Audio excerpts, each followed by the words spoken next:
Welcome to The Explainer. Today, we're digging into a really bold new vision for America's economy. The idea is to make every single child a shareholder, right from birth. But is this a genuine path to a new American dream?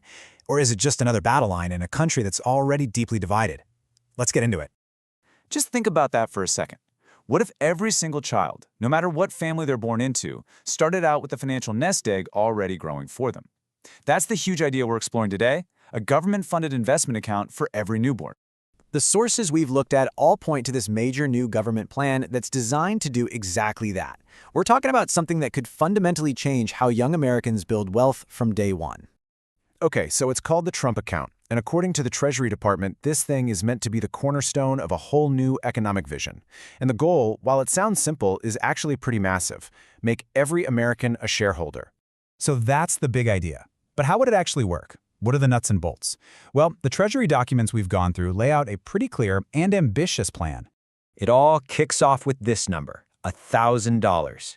The plan is for the Treasury Department to put that amount into an account for every eligible child born between 2025 and 2028.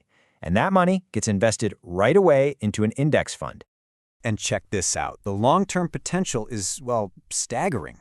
The Treasury did their own analysis, and based on historical S&P 500 growth, that first $1,000 could balloon to almost $674,000 by the time that child reaches retirement age.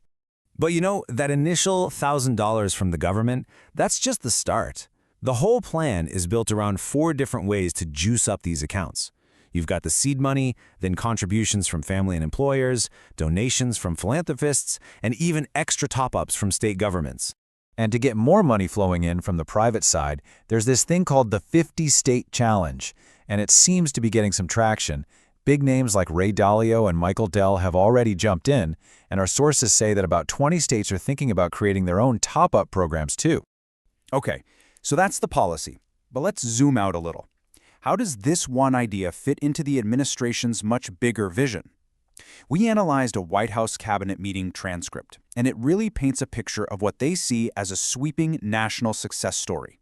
During this meeting, the administration claimed just historic levels of economic investment.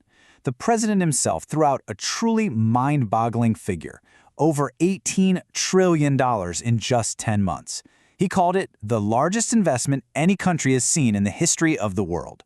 And the turnaround they're describing is incredibly broad. I mean, the claims range from 0 illegal border crossings for 6 months straight to slashing drug prices by up to 800% and a 91% drop in drug smuggling by sea. The picture being painted is one of total success across the board. So when you read through this source, the story they're telling is pretty clear. It's a narrative of a massive, top-to-bottom national restoration. You have cabinet members reporting record-breaking wins in everything from the economy to national security, and even talking about renovations to the White House building. But as you can probably guess, that's not the only story being told. Not by a long shot. Another source, this one from Fox News, shows that the reaction to this vision is anything but unified. In fact, it's about as divided as it gets. And you can really see the two sides of the coin here. On one side, supporters were calling it peak Trump, saying he was the best president in American history.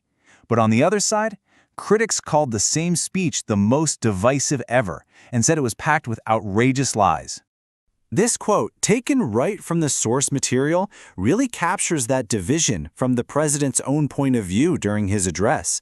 It highlights this belief that no matter what he achieved, a part of the opposition would simply refuse to acknowledge it.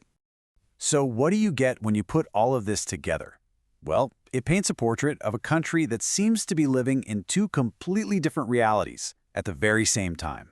You've got one narrative, one story of a nation in a golden age of revival, strength, and incredible prosperity. And then, at the exact same time, you have this other story of a nation torn apart by division, where the exact same facts are seen in completely opposite ways. And all of this leaves us with a huge central question, doesn't it? When a nation is being told a story about a golden age, but is living through a reality of deep, bitter division, which one of those stories actually wins out? And what does that tell us about the road ahead?